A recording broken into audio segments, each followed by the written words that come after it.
Dear students, अस्सलाम वालेकुम। पाक जूनियर स्कूल एंड कॉलेज में खुश आमदीद। कल हमने पढ़ा था forms of energy class 9th। आज हम पढ़ेंगे इंटर कन्वर्जन ऑफ एनर्जी।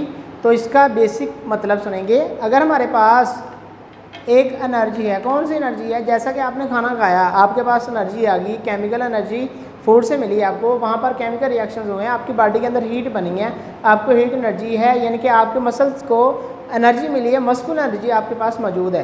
तो अगर मैं अपनी मस्कुलर एनर्जी को ऐसे यूज़ करते हुए अपने हाथ को क्या करता हूँ, रब करता हूँ, तो मैं देखता हूँ मेरे हाथ क्या हो जाते हैं, हीट अप।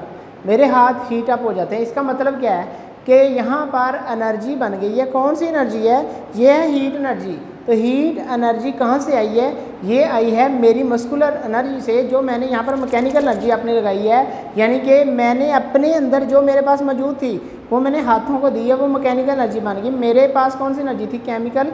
और उसके बाद मैंने अपनी मस्कुलर एनर्जी को इस्तेमाल करते हुए यहाँ पर हीट प्रोड्यूस कर दी है। तो इसका मतलब है मस्कुलर एनर्जी किस में कन्वर्ट हो जाती है? हीट एनर्जी में। तो इसी तरह आप देखते हैं कि अगर हमारे पास कोई भी चीज़ है, जैसा कि मार्कर है, तो अगर एक मार्कर है, इसको मैं ऊपर से ऐसे नीचे भेजता हूँ, तो यहाँ पर इसके पास कौन सी एनर्जी है? ज़मीन से हाइट पे है, तो इसके पास कौन सी पोटेंशियल एनर्जी? जैसे इसको छोड़ूंगा तो यहाँ पर तो रेस्ट पे है, तो यहाँ पर काइनेटिक एनर्जी कितनी होगी? 0। लेकिन जैसे ही ये नीचे को मूव करेगा तो इसके पास वेलोसिटी आएगी, तो ये मोशन में आएगा, तो इसका मतलब है इसके पास काइनेटिक एनर्जी भी आएगी। तो जब इसके पास काइनेटिक एनर्जी आएगी तो पहले कौन सी है? पोटेंशियल। जैसे इसने नीचे को जाना है, पोटेंशियल कम होनी है, काइनेटिक एनर्जी बढ़ती जानी है। तो इसका मतलब है कि एनर्जी एक फॉर्म से दूसरी फॉर्म में कन्वर्ट हो सकती है, लेकिन टोटल एनर्जी कंजर्व रहती है। इसको हम कहते हैं इंटर कन्वर्जन ऑफ एनर्जी। तो इंटर कन्वर्जन ऑफ एनर्जी का बेसिक प्रिंसिपल क्या है, ये हम पढ़ते हैं। इसका मकसद क्या है? Total energy remain conserve.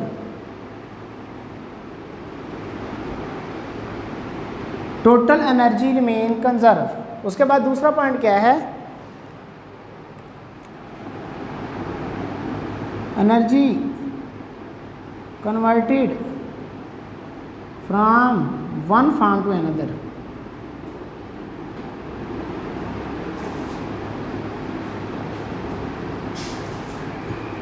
Energy can not be destroyed.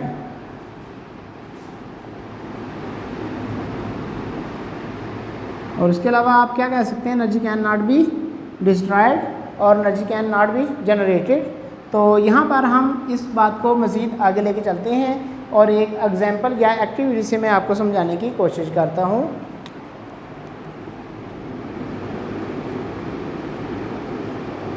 तो ये सपोज कर लें एक ना छोटी सी पहाड़ी टाइप है, और ये पहाड़ी टाइप इतनी भी छोटी है कि यहाँ पर एक बच्चा साइकिल पे चढ़ सकता है, यानी इतना ज़्यादा नहीं है। सपोज कर लो कि जैसे यहाँ पर इतना हमने मट्टी रखी हुई है, ऊंचाई है थोड़ी सी। अब यहाँ पर एक साइकिल वाला बच्चा आता है, ये उसकी साइकिल है, ये वो बजाते खुद बैठा हुआ है और साइकिल चला रहा है। अब जब इधर से तेज़ी से आ रहा है, ज़मीन के ऊपर है, तो यहाँ पर इसके पास कौन सी एनर्जी होगी? Kinetic energy due to motion. जैसे जैसे ये बच्चा ऊपर को जाएगा तो ज़मीन से इसकी हाइट बढ़ती जा रही है। जब ज़मीन से हाइट बढ़ेगी, इसका मतलब है इसके पास कौन सी एनर्जी आएगी? इसके पास एनर्जी आएगी पोटेंशियल एनर्जी। तो ये जब हाइट h के ऊपर पहुंचेगा, तो यही बच्चा जब यहाँ पर पहुंचेगा तो इसके पास कौन सी एनर्जी होगी? तो इसके पास एनर्जी होगी बेटा कौन सी? अगर तो ये ड्यूरिंग मोशन में है, यहाँ पर मोशन के अंदर ही है और यहाँ पर हाइट पे भी है, तो इसके पास दोनों एनर्जी होंगी। कौन सी होगी? काइनेटिक एनर्जी भी प्लस पोटेंशियल एनर्जी भी। अगर एट रेस्ट होगा देन ओनली पोटेंशियल एनर्जी। अगर मोशन में होगा तो काइनेटिक एनर्जी और potential energy. If at rest then only potential energy due to height. तो जो एनर्जी इसके पास थी वो कौन सी थी? Kinetic energy. वो इसके पास कहाँ से आई है? वो इसने खाना खाया है, तो यहाँ से ऐसे इधर गया है, यहाँ पर पहुँचा है पोटेंशियल एनर्जी। जैसे इधर से नीचे आएगा, दोबारा यहाँ से उसने ब्रेक बंद कर दी है, ब्रेक लगाना बंद किया है, तो नीचे चला जाएगा। जैसे साइकिल यहाँ पर पहुँचेगा तो ज़मीन के बराबर आ जाएगा। इसका मतलब ये हुआ कि यहाँ पर दोबारा कौन सी एनर्जी बन जाएगी? तो दोबारा इसकी बन जाएगी काइनेटिक एनर्जी जब ज़मीन के ऊपर लैंड कर जाएगा। तो इसका मतलब हुआ कि एनर्जी एक फॉर्म से दूसरी फॉर्म में कन्वर्ट हो सकती है, लेकिन टोटल एनर्जी जितनी यहाँ पर है वो जमा कर लें और जितनी यहाँ पर है वो देख लें और जितनी यहाँ पर है वो एक जैसी होगी। इसको हम कहते हैं इंटर कन्वर्जन ऑफ एनर्जी, कि एनर्जी एक फार्म से दूसरी फार्म में कन्वर्ट हो सकती है, लेकिन किसी भी पॉइंट पे टोटल एनर्जी हमेशा कंजर्व रहती है। इस एक्टिविटी को हम मज़ीद फैला देते हैं और इस एक्टिविटी को बढ़ाते हैं। तो सेकेंड एक्टिविटी हमारे पास आ गई जी,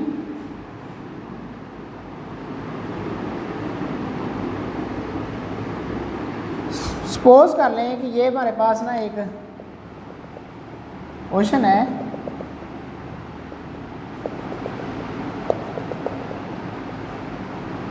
ठीक हो गया। यहाँ पर क्या है, सन, सूरज।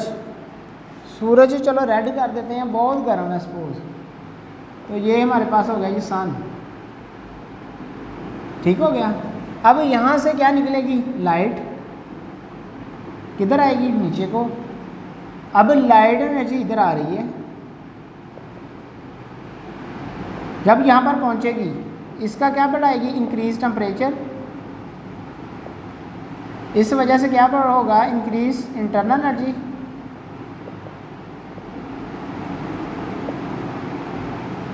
और इस वजह से यहाँ पर क्या होगी, इसकी इंटरनल एनर्जी बढ़ेगी, तो इससे क्या होगा, टेम्परेचर बढ़ने से इंटरनल एनर्जी बढ़ेगी और यहाँ पर एवेपोरेशन का बाइस बनेगी। मतलब सुनो कि यहाँ पर जो मालिक्यूल जिसके यहाँ पर होंगे वो किधर को जाना चाहेंगे, ऊपर को। तो यहाँ पर एवेपोरेशन भी होती है, आपको पता है, एट ऑल टेम्परेचर। तो यहाँ पर क्या होगी, एवेपोरेशन। अब बबल्स बन के जब ऊपर आके एवेपोरेशन होगी तो इसका ये मतलब होगा कि ये मालिक्यूल जब ऊपर को जाएंगे तो यहाँ पर उसके पास कौन सी एनर्जी है, जो अभी इसको मिली है, हीट एनर्जी। अब जैसे जैसे ऊपर को जा रहे हैं तो कौन सी एनर्जी इनके पास आती जा रही है, पोटेंशियल एनर्जी। तो जब यहाँ पर पहुँचेंगे बादल बन जाएगा, ये बन गया जी क्लाउड, बादल। अब यहाँ पर कौन सी एनर्जी होती है इसके पास, पोटेंशियल एनर्जी। अब ये पोटेंशियल एनर्जी जब यहाँ से बारिश होना शुरू होती है नीचे आएगी, तो जैसे ये वाली बॉडी नीचे आएगी तो उसकी पोटेंशियल एनर्जी किस में कन्वर्ट हो जाएगी, काइनेटिक एनर्जी में। और इसी तरह ये यहाँ पर आएगी, यहाँ पर आगे एनर्जी किस में कन्वर्ट होगी, इसके इंटरनल टेम्परेचर पे, या इस पानी को आगे मूव कराने में हेल्पफुल होगी। तो ये प्रोसेस क्या कहलाता है, सारा इंटर कन्वर्जन ऑफ एनर्जी, के लाइट एनर्जी हीट एनर्जी में कन्वर्ट हो जाती है और इसका टेम्परेचर बढ़ा देती है। उसके बाद इंटरनल एनर्जी बढ़ने से क्या होता है, इसके मालिक्यूल तेज़ी से वाइब्रेट करते हैं और यहाँ से ज़्यादा एक तेज़ी से मूव कर रहे होते हैं, यहाँ से वेपोरेशन भी हो रही होती है। वेपोरेशन की वजह से क्या होगा, मालिक्यूल ऊपर को उठेंगे। जैसे मालिक्यूल ऊपर को उठेंगे तो इनके पास कौन सी एनर्जी आती जा रही है, due to height potential energy. तो यहाँ पर पहुँचेंगे तो पोटेंशियल एनर्जी। जब बारिश आती है बादल से, तो बादल से जैसे ही एक मालिक्यूल नीचे आएगा, एक ड्रॉप नीचे आएगा, तो ये जब नीचे को आता है यहाँ पर पोटेंशियल एनर्जी जैसे जैसे नीचे को आएगा कौन सी एनर्जी होगी, काइनेटिक एनर्जी। तो एनर्जी आहिस्ता आहिस्ता किस में कन्वर्ट होती है, एक फॉर्म से दूसरी फॉर्म में। इसको हम कहते हैं interconversion of energy from one form to other. Total energy always remain constant. इसके अलावा और भी बहुत सारी एग्जांपल हमारे पास हैं जिसमें हम एनर्जी कन्वर्ट करते हैं। जैसे पंखे के अंदर इसको हम दे रहे हैं इलेक्ट्रिकल एनर्जी, ये किस में कन्वर्ट कर रहा है, मैकेनिकल एनर्जी। तो दूसरा हमारे पास कोई भी लाइट बल्ब है, उसको हम कौन सी एनर्जी दे रहे हैं, इलेक्ट्रिकल एनर्जी। हमें कौन सी मिल रही है, लाइट एनर्जी। इसके अलावा जनरेटर है, जनरेटर को हम दे रहे हैं मैकेनिकल एनर्जी, उससे हमें क्या मिल रही है, इलेक्ट्रिकल एनर्जी। बैटरी के अंदर क्या होता है, केमिकल रिएक्शंस, केमिकल एनर्जी, और मिलती हमें कौन सी कन्वर्ट होकर इलेक्ट्रिकल एनर्जी। तो इस तरह हज़ारों एग्जांपल आपके पास ऐसी मौजूद हैं जिसमें एनर्जी एक फॉर्म से दूसरी फॉर्म में कन्वर्ट हो सकती है। तो ये हमारा आज का आर्टिकल था।